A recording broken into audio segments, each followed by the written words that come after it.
Hey guys, I'm Sid with PlayStation, and I'm here at Sledgehammer Games getting ready for Call of Duty World War II, and I'm joined by, well, I'll just let you guys introduce yourselves. I'm Cameron Dayton. I'm the creative director for the team. John Horsley, development director.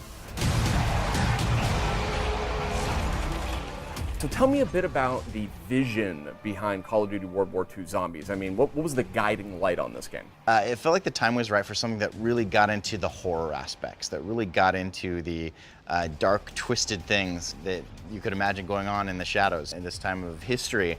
And we realized there was just an enormous appetite in the fan base out there for something that was going to scare them. We decided to go a different direction from the infection, the outbreak, and turn them into a tool, something constructed, something built for a pretty dark purpose. They're purpose-built zombies. They're soldiers. They're built for the battlefield. They don't meander about and are looking lost and confused. They're built for war. They're stitched together. They're built. You can see the nuts and bolts. You can see them carrying bombs and have utility on the battlefield.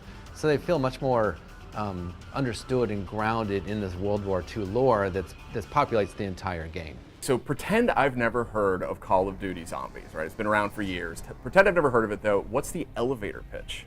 It's World War II. You're sent on a mission to recover some lost art and come across this insidious Nazi plan to animate the dead. And as you're playing through this dark horror story, waves and waves of these zombies are coming at you. So it's kind of a survival game, but it's a survival game with layers. As you move through different parts of the level and survive stronger and faster waves of these zombies, more clues and elements, and I guess you could say chapters of the story are unraveled. And so there's this awesome aspirational sense of like, well, I'm getting more story, I'm getting better weapons, I'm getting cooler tidbits as I survive longer and longer. And then the big part is the co-op element.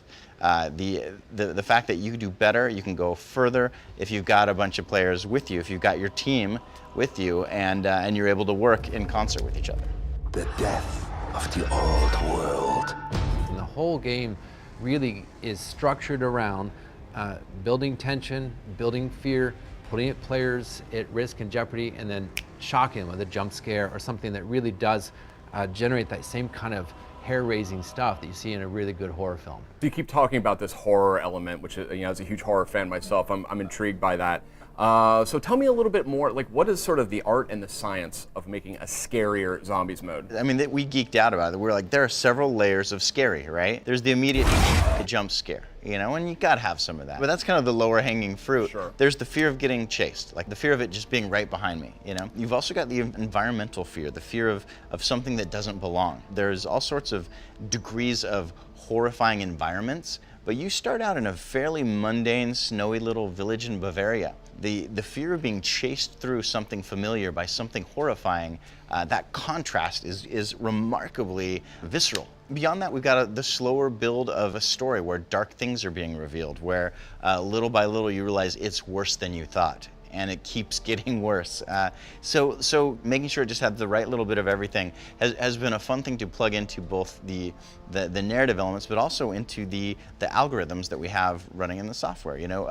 How many times are you going to see a jump scare, and what is the perfect mix of that with getting chased and the growing violence from the undead behind you? It's a lot of fun.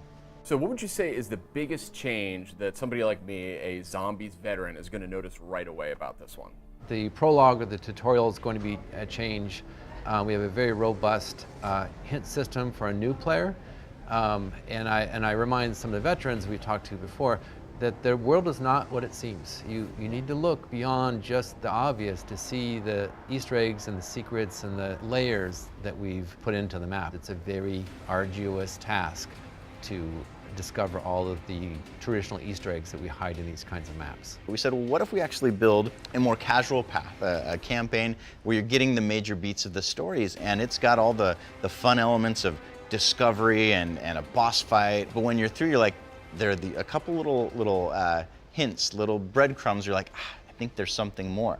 And so it's on top of that casual path. We've got what's more of kind of our hardcore path, where you dig deeper into the story and you're looking for these clues and you're listening and looking for the slightest movements, and the story just gets more twisted. And you find all sorts of amazing new weapons, and we've decided that canonically the hardcore is the official story, but you get a reward even if you're not willing to spend the arduous amount of legwork and brain work to get into that.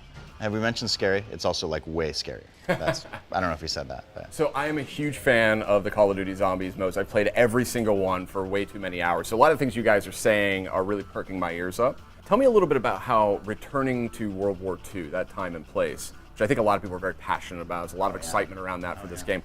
Tell me how that's going to revitalize and reinvigorate the Zombies mode here. By tying it into there was a secretive side of the SS called the Ahnenerbe, and they were invested in the occult and trying to figure out some of the darker secrets of mankind's history. And it's just a rich field for storytelling, and to go there with our zombies seemed like such an obvious step. And yeah, we get to explore into all that. And so I've had experts in history and in physics and in science that have been bouncing these things off of to make it just credible enough to tell a zombie story. So this map is called the Final Reich. It's the first reveal. It's the inciting incident, I guess you could say, for what's going to be an epic journey. We're getting towards the end of the war, and we've been doing, through some marketing and emails, some discovered diaries, notes, journals between the characters. And they'll get there and kind of uncover the first whisperings, I guess you could say, of a much darker plan. So the Final Reich is the debut map, is the idea to introduce further maps in DLC. Correct. It's setting the stage, but it's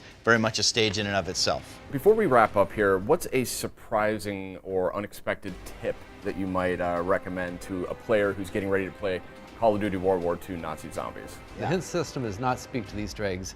Don't get fooled in thinking you beat the game when in fact you just getting started. Oh yeah, no, we've got some hardcore focused test groups that have still not uncovered some of the mysteries we've got there.